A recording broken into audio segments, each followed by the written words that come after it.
It's one of the first things I always ask of a guide when I'm out on a section of river or a new piece of water. Where are the fish? No exception here is an expert and guide, Brian Flint, who I was with on the Lower Sacramento River, and I asked Brian, okay, where are those fish?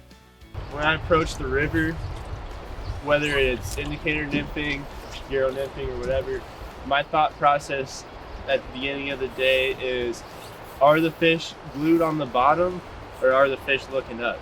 And that all depends on the time of year. Wintertime, typically, it's known that trout will hang near the bottom, and you gotta almost hit them on the head to get them to eat. Whereas now that it's spring, summertime, going into summer, these fish are gonna move for your flies. They're gonna eat flies that are swinging up. They're gonna move a couple feet to grab that fly. So it changes the tactic a lot, whether you're fishing shallow or deeper.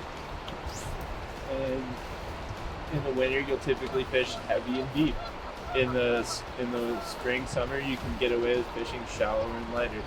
And you just kind of approach it that way, and you'll get into more fish. Specifically for Euro nymphing, when you're fishing to fish that have their nose up in whitewater, shallow buckets, those fish, you don't necessarily need to be super heavy. They could be in a foot or two of water. You could be running two smaller nymphs because they're eating emergers or things like that. You necessarily don't need a heavy anchor fly. Another way is you could float the cider with small nymphs and kind of basically you grease the cider and it floats on the surface, and you get with like 2-3 feet of tippet to your flies, and that's kind of like a suspended Euro nymphing approach, real shallow. There's a lot of technical ways that you could dial in these rigs depending on what the fish are doing and the time of year. It all comes down to that. And once you start tailoring your rigs to what the fish are doing, you're guaranteed going to get into more fish.